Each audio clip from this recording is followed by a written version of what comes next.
देवियों और देवताओं, दुनिया में केवल मनुष्य है जो मननशील है। कोई जानवर मननशील नहीं।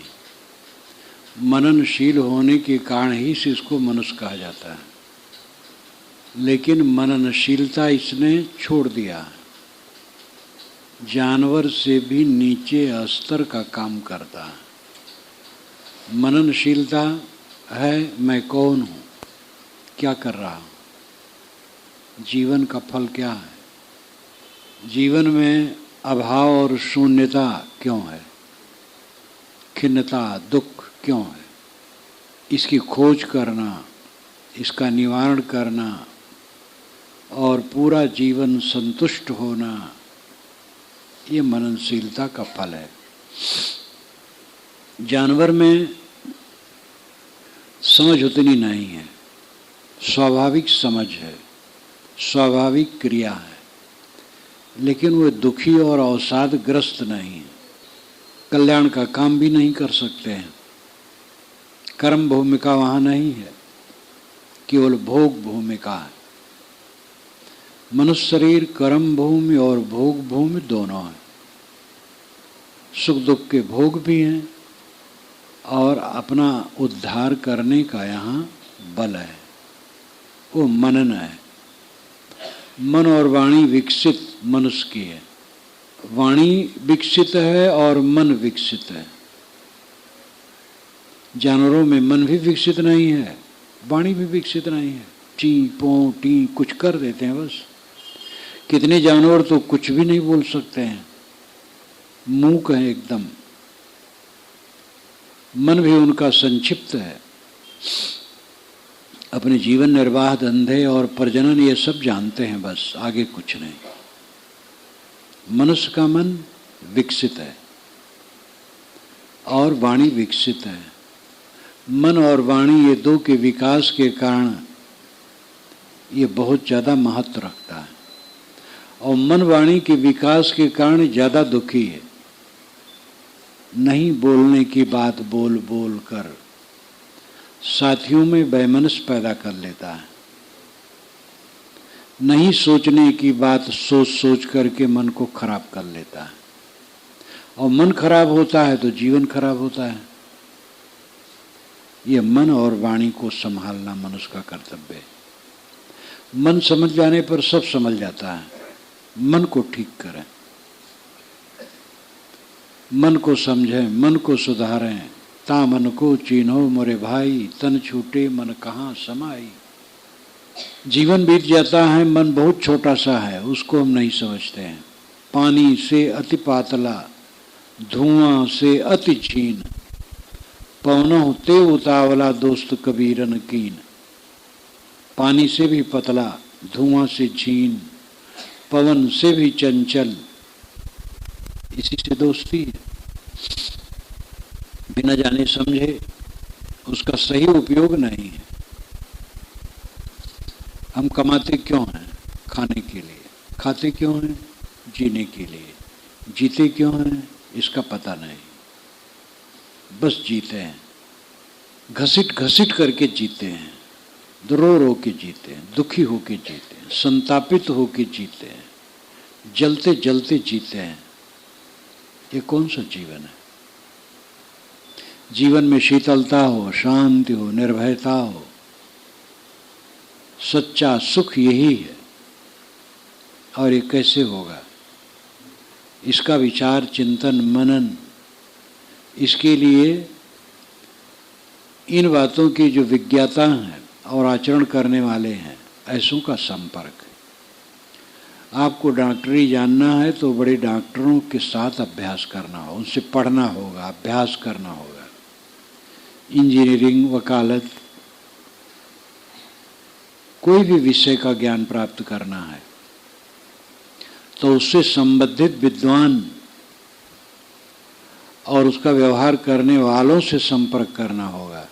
श्रद्धा भक्ति पूर्वक उनसे सीखना होगा। इसी प्रकार जीवन का जो खास रहस्य है वो अध्यात्म विद्या है। अध्यात्म आत्मा संबंधी, आत्मा संबंधी विद्या अध्यात्म विद्या है। अधि आत्म अध्यात्म, अधिनाम आधार, आत्मात्मा, आत्मा के आधार में जो हो अध्यात्म है।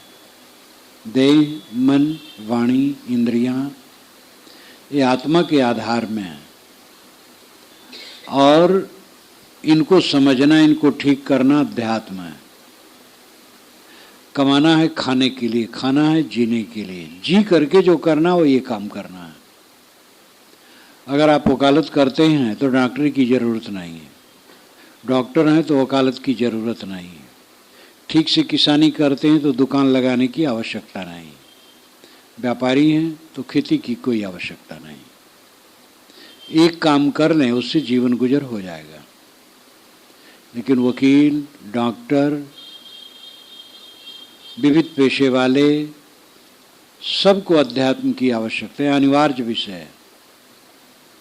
और जितनी शाखाएं हैं ज्ञान की, उद्योग धंधे हैं, वो जीवन गुजर के लिए हैं और जीवन में सुविधा उत्पन्न करने के लिए हैं। लेकिन वो भौतिक क्षेत्र तक ही है।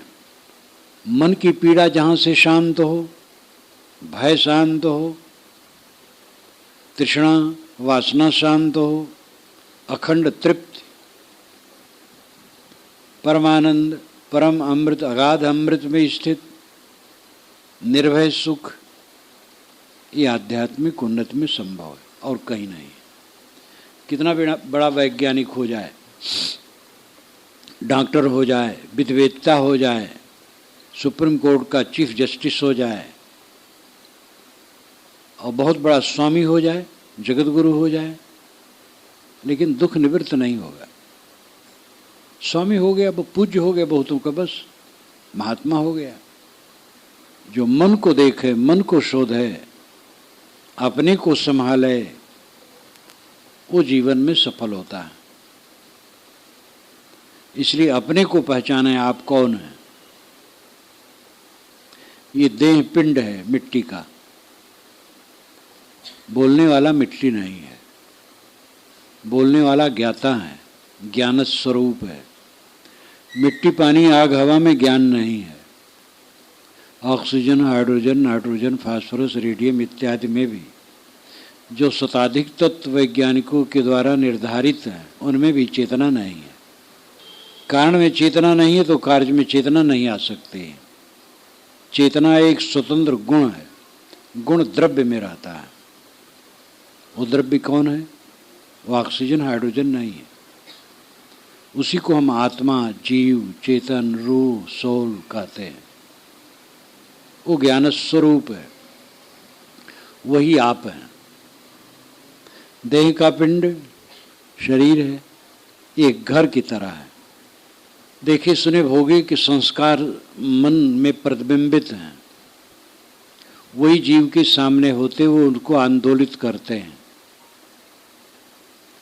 मन ही जीव और जगत को जोड़ने वाला है। जैसे दो पाटों को, नदी के दो पाटों को जोड़ने वाला पुल है, वैसे जगत और जीव को जोड़ने वाला मन है। आप गाढ़ी नींद में जाते हैं तो आपका मन एकदम शांत हो जाता है, सुप्त। उस समय आपको जगत का भास नहीं रहता है, बिल्कुल नहीं रहता है।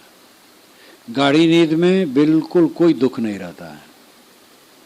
जागृत अवस्था में आप प्रपंच को प्राप्त होते हैं, इसलिए दुखी हैं। स्वप्न में प्रपंच के प्रतिबिंबों को प्राप्त होते हैं, वहाँ भी दुखी हैं। सुषुप्त में सबका अभाव हो जाता है। जागृत में मन काम करता है, स्वप्न में भी मन का सूक्ष्म रूप काम करता है, इसलिए सुखी नहीं रहते हैं। गाढ़ी नींद में जाते हैं तो मन एकदम विलीन हो जाता है, इसलिए परम सुख है। राजा बादशाह भी, आजकल तो मंत्री हैं, वे भी सुसुप्ति का आनंद लेना चाहेंगे, लेकिन जागने के बाद फिर दुख स्वरूप, क्योंकि वह आनंद अवस्था जनित है, बोध जनित नहीं है, साधना जनित नहीं है। जागते जागते जिसका मन निर्विकल्प है, शांत है, कोलाहल रहित है, वो जागृत सुसुप्त है।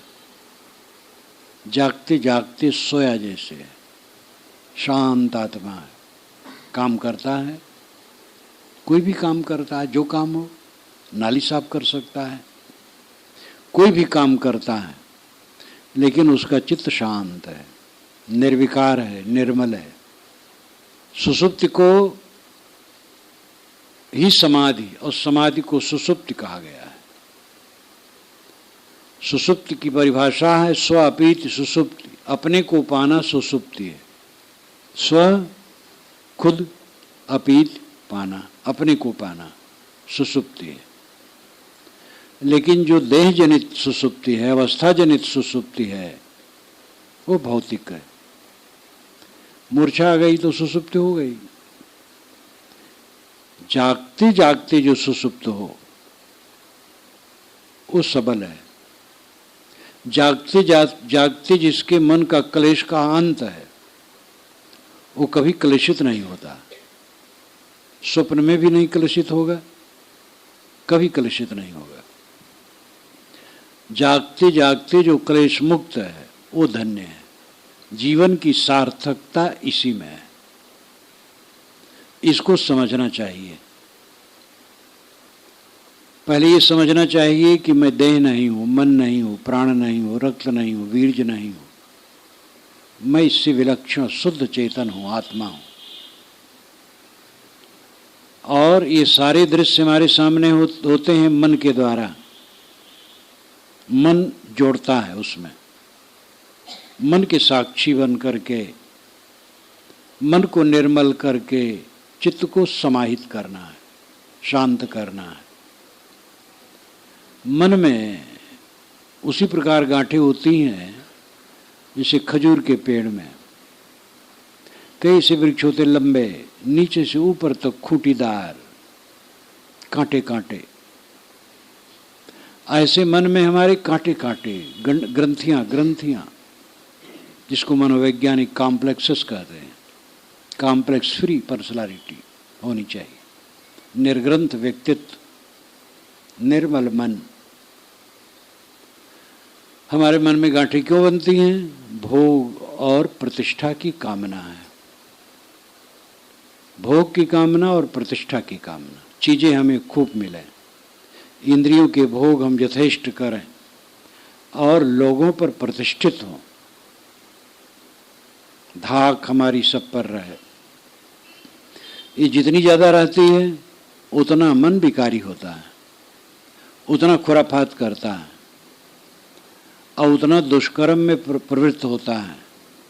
दुष्कर्मों से गांठें बनती चली जाती हैं और जीवन कंड का कीर्ण हो जाता है। जितना संयम होता है मन निर्ग्रंथ बनता है। संयम के बिना एक काम होने वाला नहीं है। महाभारत में आता है वेदों का निचोड़ सत्य है, सत्य का निचोड़ संयम है, संयम का निचोड़ शांति। कितनी बढ़िया बात है। वेद में ही आया है ऋचा किम करिष्यति। वेद की ऋचा क्या करेगी जो उस अक्षर को नहीं जानता है। अक्षर जो अक्षय अविनाशी आत्मा और उसमें स्थित नहीं है, वेद की ऋचाएं क्या करेंगी? वेद की ऋचाएं हो, कुरान की आयतें हो, बाइबल गुरबाणी जिंदावेस्ता के वचन हो, गीता भागवत जितना भी नाम ले लीजिए, समस्त धर्म ग्रंथों के वचन क्या करेंगे? गुरु के वचन क्या करेंगे? अगर अपना आचरण पवित्र नहीं है, मन संयत नहीं है, जीवन संयत नहीं है, तो शांति कैसे मिलेगी? इसलिए अपनी उबड़ खाबड़ जीवन को समतल बनाने की जरूरत है। खान पान ठीक रखो, मदिरा मांस का त्याग करो। मांस अंडा मछली तामसिक भोजन है। जीव हत्या से मांस मिलता है, गरिष्ठ रोग में घृणित है, इसका त्याग होना चाहिए। नशा का त्याग, सर्वथा नशा का त्याग, कोई नशा का ग्रहण न करो। भोजन सादा और सात्विक करो। मिर्च मसाले अधिक खा करके रोग बुलाते हैं लोग। नमक सदैव कम खाओ। हमारे देश से लगा चीन देश है, नमक वहाँ खाते ही नहीं लोग। उबली हुई चीज़ें खाते हैं, मांसाहारी शाकाहारी जो जो खाते हैं उबला हुआ। और पानी सब्जी में उबला हुआ इतना कि वही पी लेते हैं, अलग से पानी बहुत कम पीते हैं।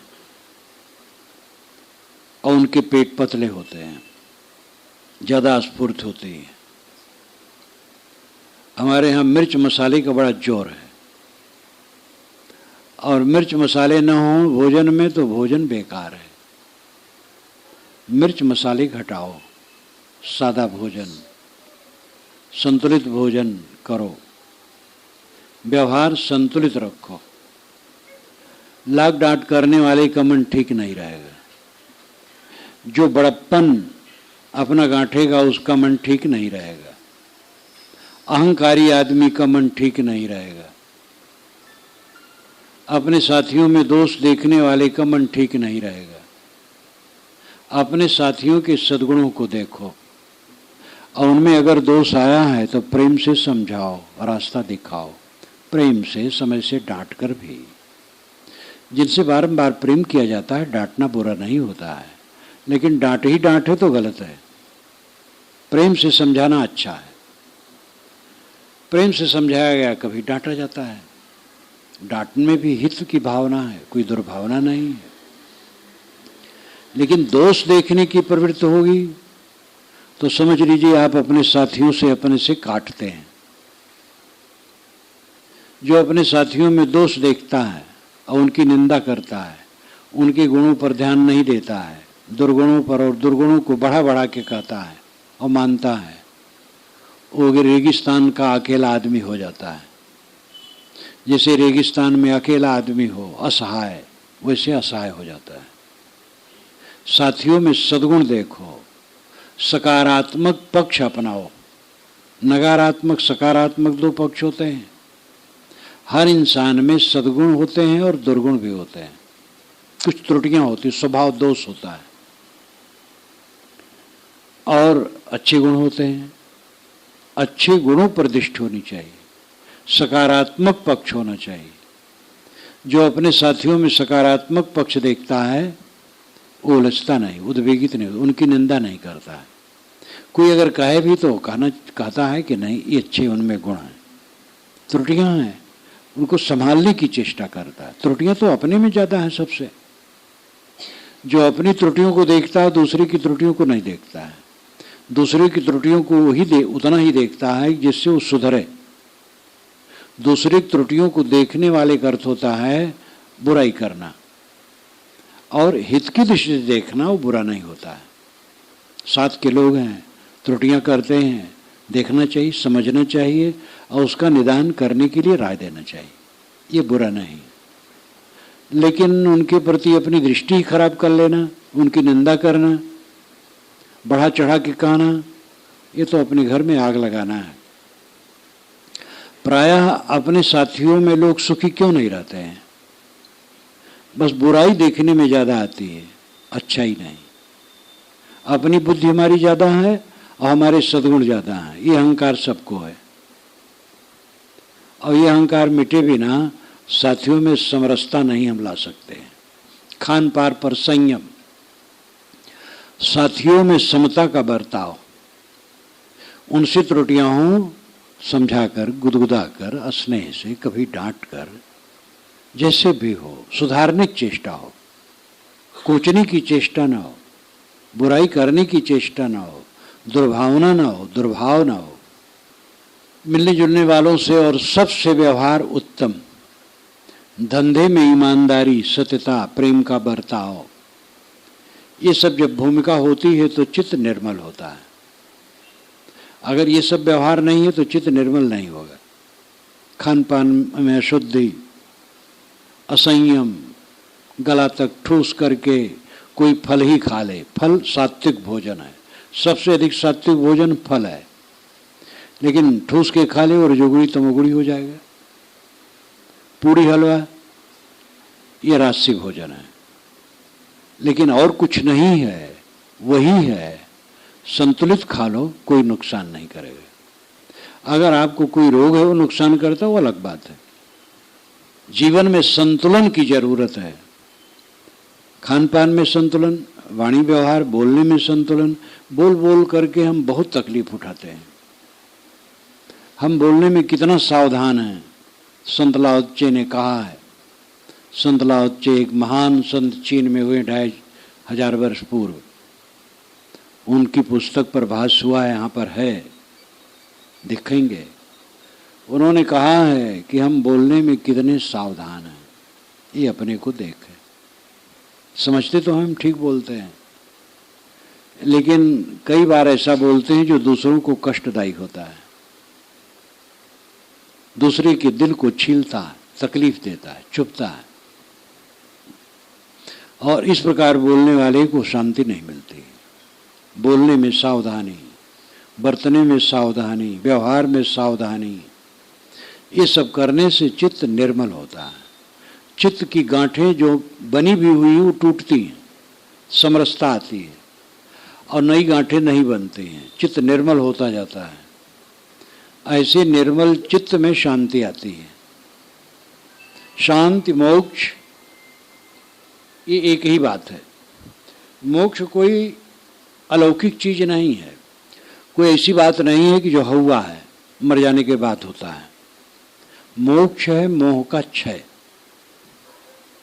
आप कहें कि मोह का क्षय करने से व्यवहार कैसे बनेगा? मोह करके ही तो व्यवहार सब खराब होता है। मोह त्याग करके व्यवहार सुंदर होगा। आप मोह करेंगे व्यवहार खराब हो जाएगा। मिठाई लाएंगे बाहर से तो अपनी पत्नी को चुपके से देंगे, माता को भी नहीं देंगे, भाई को नहीं देंगे, भाभी को, भाइयों को नहीं देंगे, भतीजे को नहीं देंगे, अपने बच्चे और पत्नी को देंगे। अय विकार करेगा। मोह नहीं होगा, मिठाई लाएंगे तो माँ को देंगे, माँ सबको देगी, ये आप खुद सबको देंगे। मोह से विकार बढ़ता है। दशरथ ने मोह किया राम से कि उनको गद्दी मिलनी चाहिए, और इसका परिणाम भयंकर हुआ। जबकि शर्त में वो बंधे थे भरत के लिए। ये प्रचार इसका नहीं है, वाल्मीकि रामायण में इसकी चर्चा है। जब राम से चित्रकूट में भरत ने बहस किया है कि आपको चलना है अयोध्या, गोस्वामी जी ने तो बहस नहीं करवाया है, कोमल कर दिया है। राम ने कहा जो तुम कहो करूं, भरत ने कहा जो आपकी आज्ञा। वाल्मीकि रामायण में ऐसा नहीं है, मैंने रामायण रहस्य में सब लिखा है।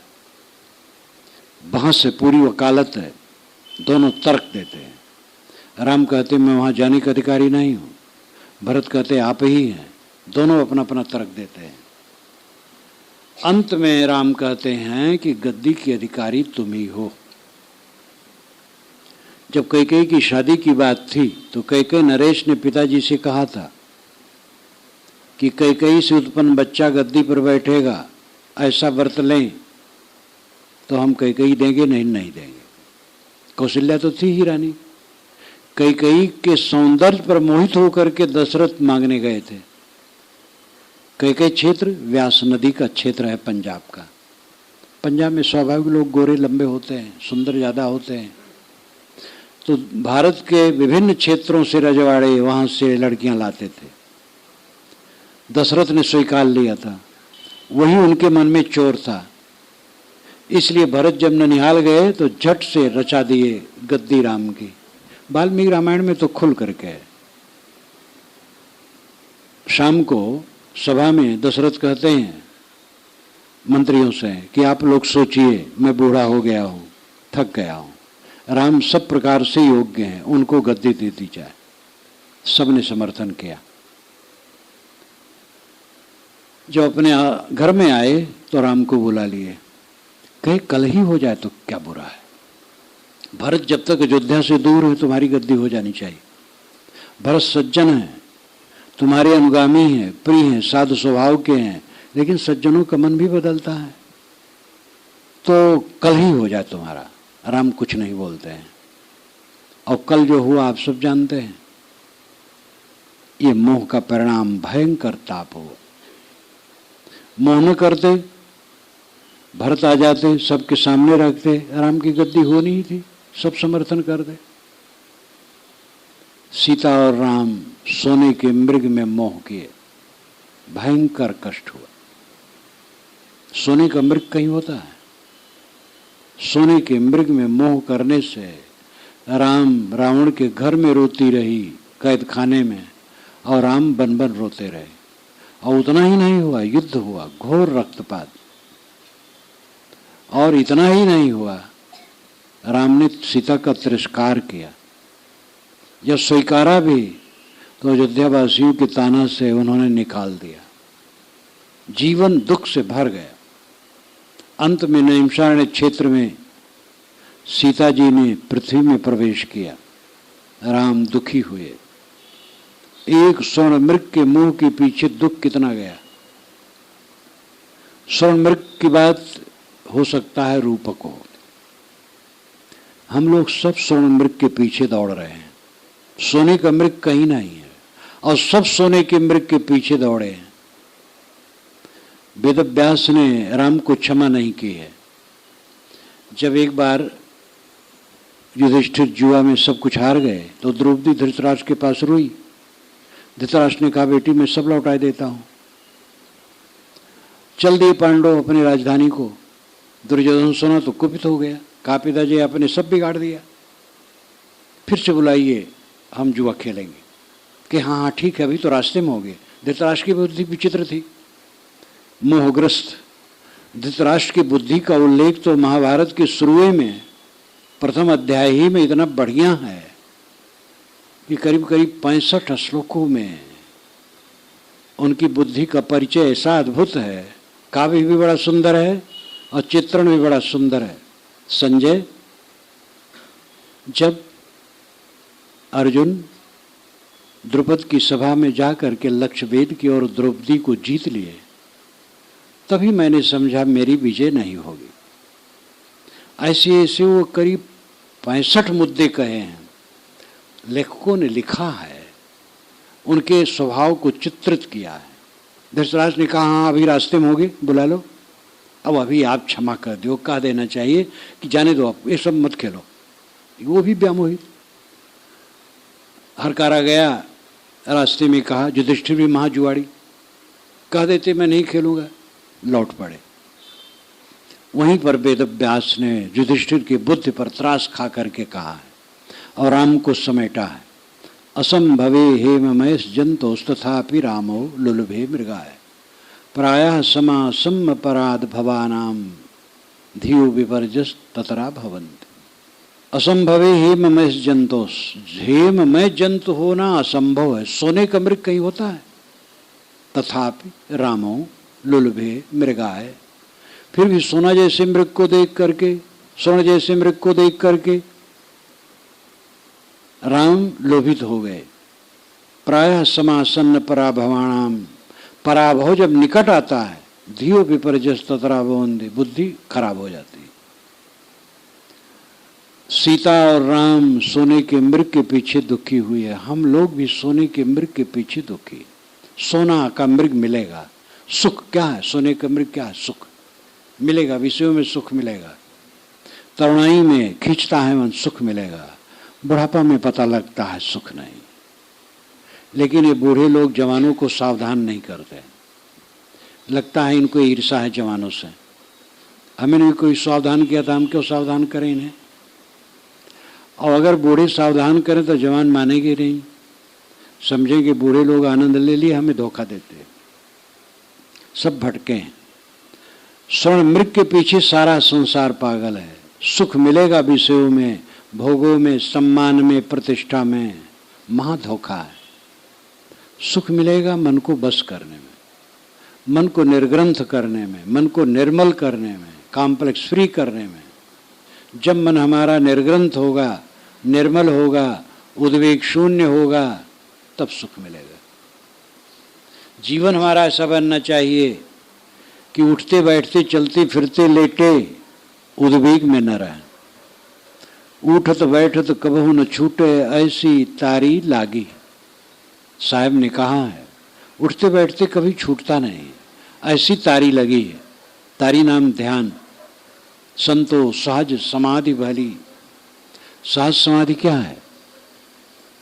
इसमें आंख कान रोकना नहीं है, आंख बंद करना, कान बंद करना, काया कष्ट करना नहीं है। सहज समाधि है मन का निर्मल रहना, कॉम्प्लेक्स फ्री रहना, निर्ग्रंथ रहना, उद्वेग शून्य रहना, शिकायत जीवन में न होना।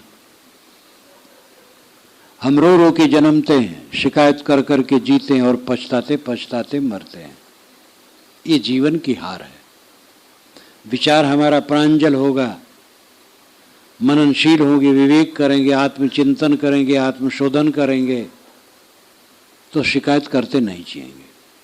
रोते रोते जन्मना तो स्वभाव, उसको नहीं रोका जा सकता। बच्चे रोएंगे, बच्चा पैदा हो रोए ना तो अशुभ माना जाता, मानो मरा है। तो कहते हैं बच्चा पैदा हो तो तुरंत रोता है। मनुष्य का बच्चा रोता है, जानवर का बच्चा नहीं रोता है।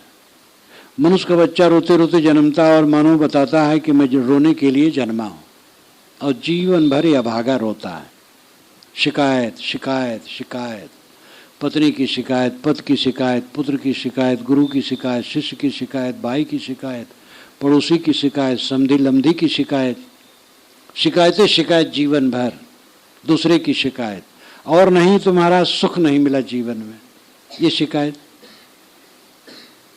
और फिर पछताते पछताते मर जाना। सुख है जीवन मुक्ति, जीवन मुक्ति मोक्ष, निर्मल मन, प्रशांत मन, द्वंद्व रहित मन, उठते बैठते लेटे सब समय आनंद कंद, ऐसा जीवन जीना, ये जीवन का फल है। और ये मनन और विवेक का फल है। जब मनन विवेक होगा तब ये बात आएगी। हमारे में मनन होना चाहिए। मनन की शक्ति है, लेकिन मनोविलास में उसको हम लगाते हैं, व्यर्थ कल्पना में। विषय वासनाओं की कल्पना करना ये मनोविलास है, और बीती हुई घटनाओं को सोचना और किसी की प्रतिक्रिया में पड़े रहना मनोविकार है। तो इन मनोविकारों से और मनोविलासों से हट करके चिंतन और मनन और आत्मशोधन में हम सबको लगना चाहिए। और इसके लिए सत्संग, सद्ग्रंथ, चिंतन, भक्ति, सेवा, स्वाध्याय, मनन, ये सब की आवश्यकता है। ये सब करें, अपने को सुधारें, संभालें और अपना कल्याण करें। मैं अपनी वाणी को विराम देता हूँ। रात में सोए थे तो अपनी देह का पता नहीं रहा और पूरी दुनिया का पता नहीं रहा। जागे तब देह और दुनिया ख्याल में आई। इस पर मनन करो। देह और दुनिया का संबंध कैसे होता है?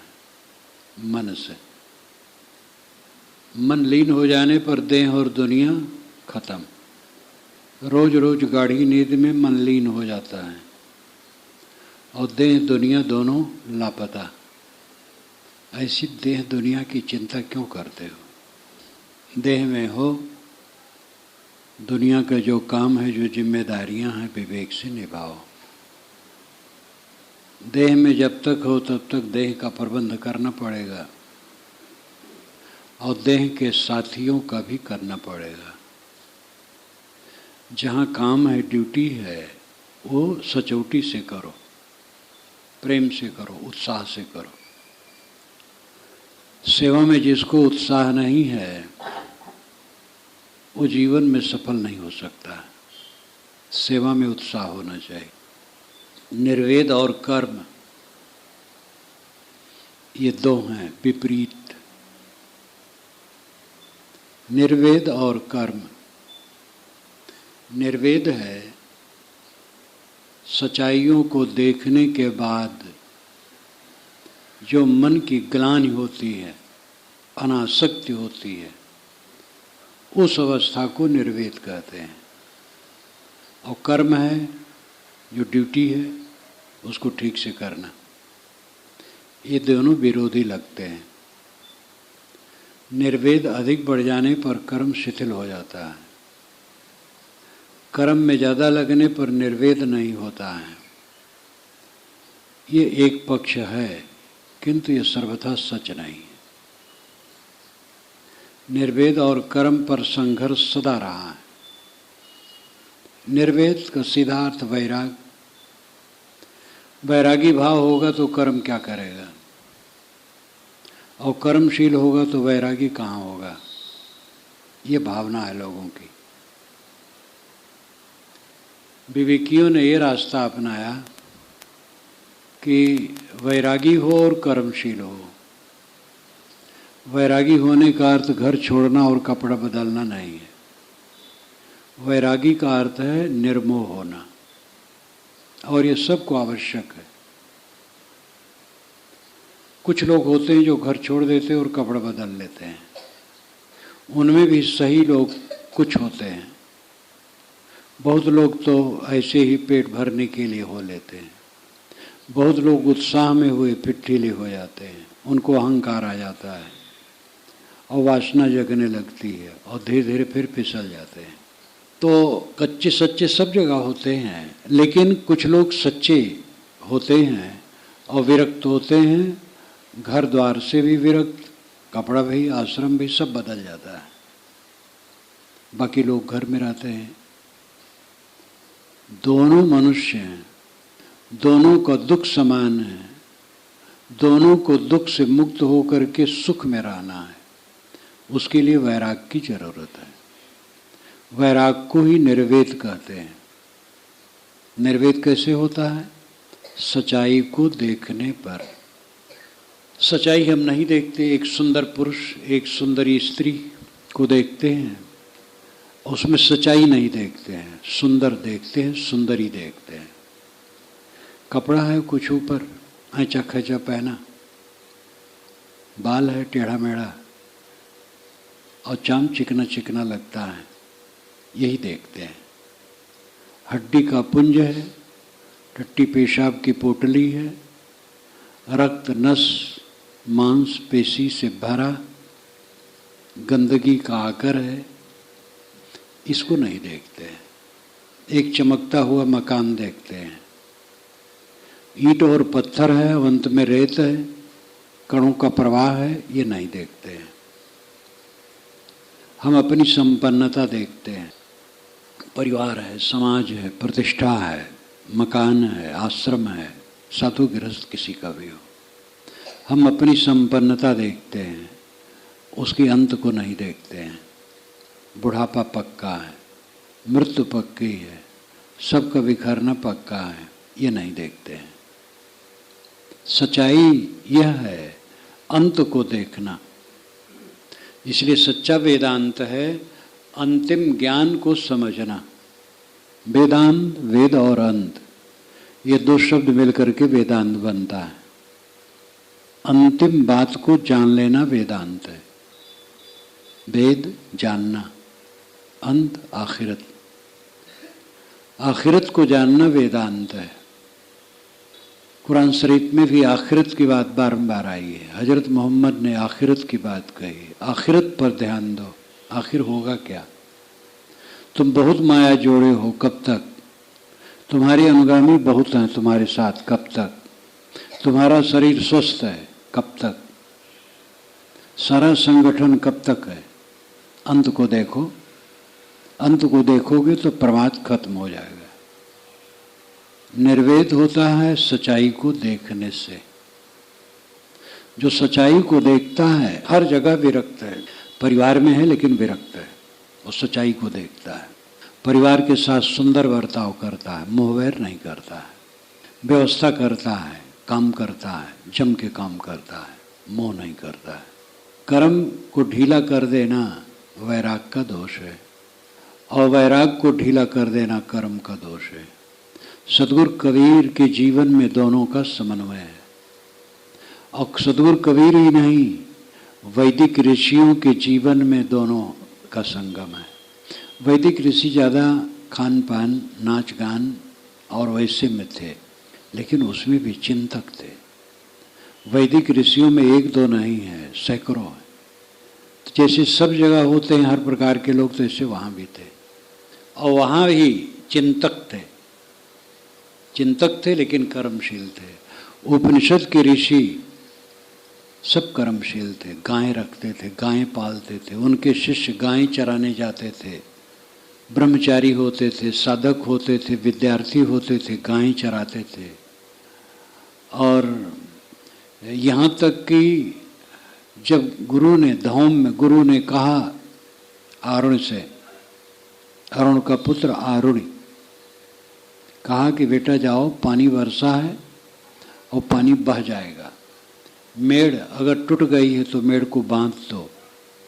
तो गया बांधने, लेकिन वो पानी इतना आवे कि मेड़ रुके नहीं। तो अरुण लेट गया, जहाँ टूटा था मेड़ वहीं लेट गया, तो पानी रुक गया। बहुत समय हुआ नहीं आया। धौम्य ने कहा भाई अरुण गया था काम से वो खेत का मेड़ बांधने, अभी तक नहीं आया। एक शिष्य आके बताया महाराज वो तो मेड़ की जगह पर स्वयं लेट गए हैं। धौम्य स्वयं गए कि बेटा ऐसा तो क्यों करता है? कि महाराज ये मिट्टी बह जाती थी, रुकती नहीं थी, तो मैं लेट गया। होनहार बिरवान के होत चीकने पात। वो इतना दृढ़ संकल्प वाला शिष्य, यानी गुरु का आज्ञाकारी और समर्पित, वही आरुणि, आरुण उद्दालक हुआ। उद्दालक, जब गुरु ने कहा उठ, उदय हो जा, उद्दालक हो जाना, उठ जाना, उभर जाना, उसको उद्दालक कहा। और वही उद्दालक पांचाल देश का महान ज्ञानी हुआ। छांदोग्य उपनिषद में उसी का पुत्र श्वेतकेत था, जो कि खाता पीता और मगरमस्ती करता, पढ़ता उड़ता नहीं। सब समय में सब प्रकार के लोग रहे हैं। उद्दालक का पुत्र ऐसा था जो पढ़ता नहीं था, खाता पीता मटर गश्ती करता, किसी की बात नहीं मानता। एक दिन उद्दालक ने कहा मेरे घर में कोई ब्राह्मण बंधु नहीं रहा। ब्राह्मण बंधु एक व्यंग था। ब्राह्मण कहलाने वाले घर में रहे और पढ़े ना तो उसको ब्राह्मण बंधु कहते थे, मजाक था। ब्राह्मण नहीं है, ब्राह्मण बंधु है। उद्दालक ने मेरा कहा मेरे घर में कोई ब्राह्मण बंधु नहीं रहा, तुम जाओ कहीं पढ़ो। उद्दालक स्वयं महान विद्वान थे, लेकिन सोचा हमारे पास ये नहीं पढ़ेगा, लड़का है, दूसरे गुरुकुल में भेज दिया। 12 वर्ष के बाद पढ़ करके आया, जवान चट्टा और महाअहंकारी विद्या का। उद्दालक ने सोचा इसको तो और अहंकार बढ़ गया। तब उद्दालक ने कहा सौम्य, तूने उसको जाना है जिसको जान लेने पर सब जाना हुआ हो जाता है? कहे भगवान वो मैं नहीं जानता, आप बताइए। तब बताए तत्तमस श्वेत के, तो फिर लंबा उपदेश गया है। उपनिषद सौरभ में ये सब लिखा गया है, पढ़ सकते हैं। तत्तमस श्वेत के, तो बारम्बारी बात आई है। तत्तम अस श्वेत के, तो तत्व तुम तू, अस है, जो ब्रह्म है वो तू है। श्वेत के तू वही ब्रह्म है। ये उद्दालक ऋषि का अपने पुत्र के लिए उपदेश है, जो पूरी दुनिया के लिए हुआ आगे चल करके। वह उद्दालक आरुणि जो अपने गुरु के पास रह करके स्वयं अपने शरीर को मेढ़ बना दिया था, इतना समर्पित। उपनिषद के ऋषि कर्मशील थे। आगे चल करके वर्ण व्यवस्था जब कठोर हुई तब ये घमंड हुआ, बढ़ा, मोटा काम करने वाला छोटा है। लेकिन सदगुरु कबीर ने उस धारा को फिर से खोला। इसीलिए निर्गुणी धारा के वो प्रवर्तक माने जाते हैं। और उन्होंने कर्म पर जोर दिया, कर्म करो और वैराग्य भी करो। वैराग से कोई घबराओ ना। वैराग नहीं करोगे, वैराग तो एक दिन करना है।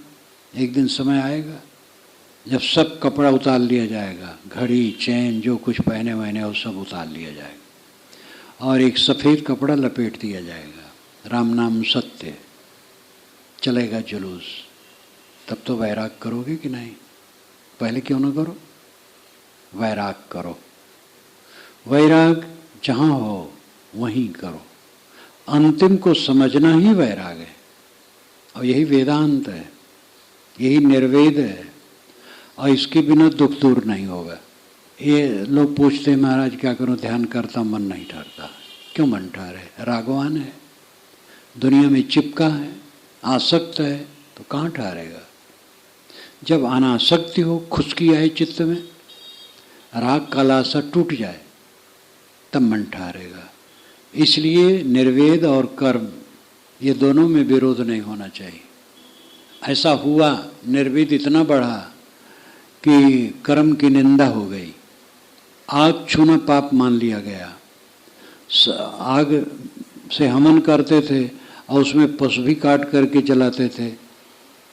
ये सब देख करके सन्यासियों ने विरोध किया, तो आग को ही छूना पाप मान लिया। सन्यासी लोग भोजन पकाना पाप मान लिए, भिक्षा करके खाते रोटी मांग के, तो एकदम हाथ पर हाथ धरे बैठे रहना बैराग मान लिया। कर्मवादियों ने इसकी निंदा की। गीता में इसी पर काफ़ी जोर है कि कर्म छोड़ देने से काम नहीं बनेगा। और उन्होंने ज्ञान की बात भी कही और कर्म की बात भी कही, और उसका विस्तार महाभारत में तो बहुत है। इस पर पूरा बहस ही है जगह जगह। वो जमाना ऐसा था जब महाभारत बना, उसी में गीता भी है कि वो कर्म यानी निर्वेद और कर्म पर एक द्वंद्व चल रहा था, लेकिन फिर उसका समन्वय हुआ। महाभारत में इसका काफ़ी समन्वय है, गीता में समन्वय है। और कबीर का तो ये सब प्रवाही हुआ कि नानक दादो दरिया घीसा पलटू, अनेक संत निर्गुणी धारा के हुए जो सब कर्मशील, और वही युक्त युक्त है। कर्म करो और निर्वेद करो, असलियत को समझो। किसी विषय में असलियत को समझ जाओगे, विवाद खत्म। आपसे आपके परिवार में किसी से विवाद है, विवाद का जो कारण है बहुत झूठा है, बहुत झूठा है, अहंकार है केवल। झुक जाओ, दूसरे को झुकाने के चक्कर में न पड़ो, अपना झुक जाओ, बस सब ठीक हो जाएगा। आज से 2 वर्ष 3 वर्ष 4 वर्ष 10 वर्ष पूर्व, 20 वर्ष 25 वर्ष पूर्व आप कहीं अड़ गए थे, अहंकार किए थे, कट बोले थे, कट व्यवहार किए थे, अवज्ञा किए थे, निष्ठुरता किए थे। समझ में पीछे आया कि वे गलत था, ग्लानि हुई थी, सब बीत गया। आज करोगे फिर वैसे फल होगा। दूसरे से गलती हो गई, क्षमा करो, सुधारो। एक घटना थोड़े, जीवन में अनेक घटनाएं घटती रहती। जो अपनी त्रुटियों से उपदेश न ले सके वो क्या उपदेश लेगा? हमारी त्रुटियां हमारी गुरु बन जाए, हमारी गलतियां हमारा पथ प्रकाश बन जाए। जो अपनी गलतियों से नहीं चेतेगा वो नहीं चेत सकता है। गुरु उपदेश करते हैं, संत उपदेश करते हैं, और वो उपदेश तब काम करता है जब अपनी गलतियों को हम देखना शुरू कर दें। शास्त्रों का ज्ञान प्राप्त करके ज्ञानी होना अलग है, और अपने अज्ञान को समझना ये अलग है। ज्ञानी होना, अपने अज्ञान को समझना। हम ज्ञानी न हो, अपने अज्ञान को समझे। जो अपने अज्ञान को समझता हो वो ज्ञानी है। अपने अज्ञान को कितने लोग समझते हैं? किसी को कह दो तुम अज्ञानी हो, दुखी हो जाएगा, झगड़ा कर लेगा। लेकिन सच्चा ज्ञानी से कहो तुम अज्ञानी हो, वो सिर झुका लेगा। अपने अज्ञान को समझना ही ज्ञान है। शास्त्र ज्ञान तो क्या है, वो रट रटाले बहुत हो जाता है। प्रतिभा वाले जो होते हैं, जिनकी प्रतिभा प्रखर है, थोड़े में बहुत जान जाते हैं, लेकिन वो प्रतिभा काम थोड़ी करती है। एक एक प्रतिभावान है जो वासना में बह रहे हैं रात दिन। अपने अज्ञान को समझने वाला सच्चा ज्ञानी है। जो निरंतर अपने अज्ञान को समझता वो धन्य है। हमारा मन कहाँ जा रहा है, क्या सोच रहा है? या तो मरी बातों को सोचेगा या सपना की बातों को सोचेगा। मरी बात जो पीछे की बातें हैं, बीती हुई बातें, मरी बातें, वही सोच सोच करके मन दुखा रहे हैं। सपना की बातें, आगे ऐसा करूँगा, पता नहीं आगे क्या होगा, उसको सोच रहे हैं। प्रतिक्रिया की बात सोच रहे हैं। हरदम तो मन कूड़ा कबाड़ बना रहता है, शांति कैसे मिलेगी? ये मन के कूड़ा कबाड़ को बुहार दो, फेंक दो। अंतिम को देखो, सबकी विनश्वरता को देखो, सबके वियोग को देखो, अपने शरीर के बुढ़ापा को देखो, और इसकी विनश्वरता को देखो, फिर पाप नहीं करोगे, होश में रहोगे, जागते रहोगे, निर्भ्रांत रहोगे। जो अंत को देखता हो जागता रहता है, जो अंत को नहीं देखता वो सो जाता है। जो संगठन में विघटन, संयोग में वियोग, सुख में दुख, अनुकूलता में प्रतिकूलता, जवानी में बुढ़ापा को देखता है, वो पाप नहीं करता है। दूसरा पक्ष है ये मूर्खता है। हम जवान हैं, हम अपने बूढ़ा क्यों कहें? ये तो निकम्मा होना है। संगठन बढ़िया चल रहा है, हम विघटन क्यों देखें? निराश हो जाना है। लेकिन ये बिना सोचे ऐसा कहा जाता है, वो निराशा की जगह नहीं है। अंत में होता क्या है? जो अंत को न देख सके वो समझदार कहाँ है? कितने दिन की जवानी है, कितने दिन का सबका सम्मेलन है, कितने दिन की गाहमा-गाहमी है।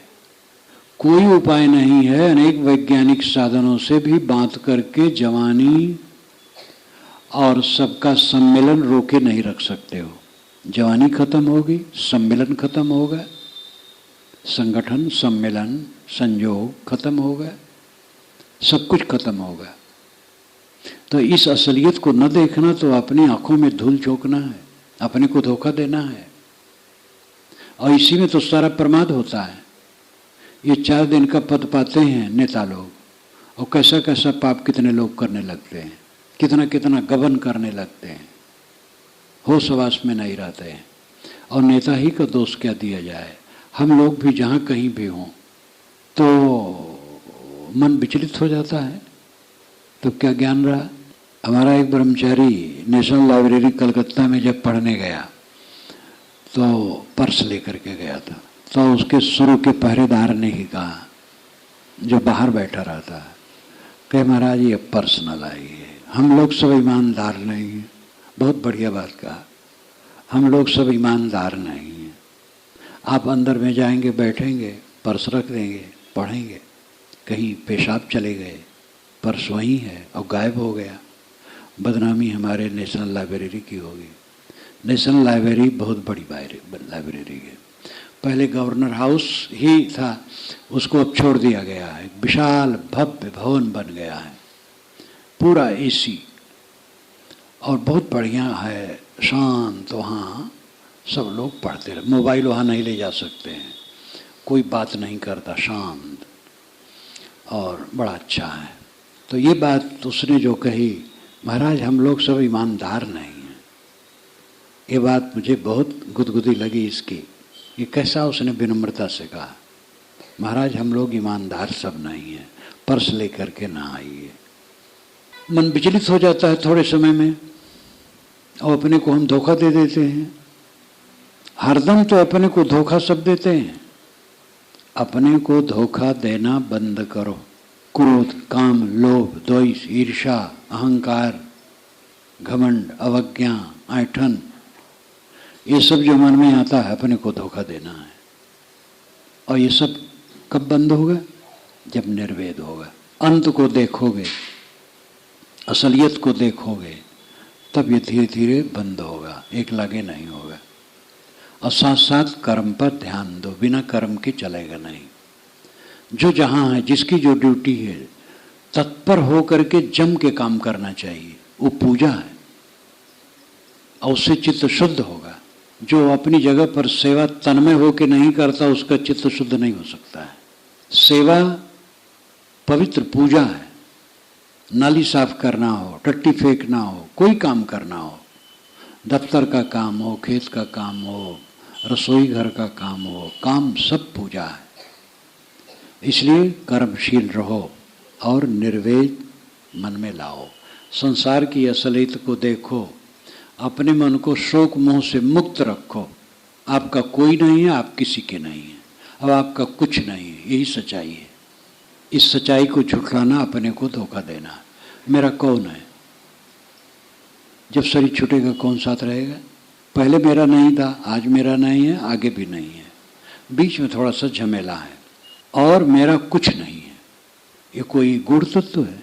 जब सांस टूटेगी तो क्या लेके जाएंगे? मेरा कोई नहीं है, मैं किसी का नहीं हूँ, और मेरा कुछ नहीं है। यही असलियत है, ये निर्वेद है। और ये निर्वेद जिसके चित्त में निरंतर है, उसको अशांति कहाँ, पीड़ा कहाँ, भय कहाँ, दुख कहाँ, दुर्गुण कहाँ, संताप कहाँ। लेकिन साथ साथ कर्म, जीवन में खूब कर्मशील रहो और निर्वेद ग्रहण करो और दोनों को लेकर के व्यवहार परमार्थ संपन्न करो। मैं 9 बजे से भी ज़्यादा बोल गया, 10 मिनट। अब मैं विराम लेता हूँ।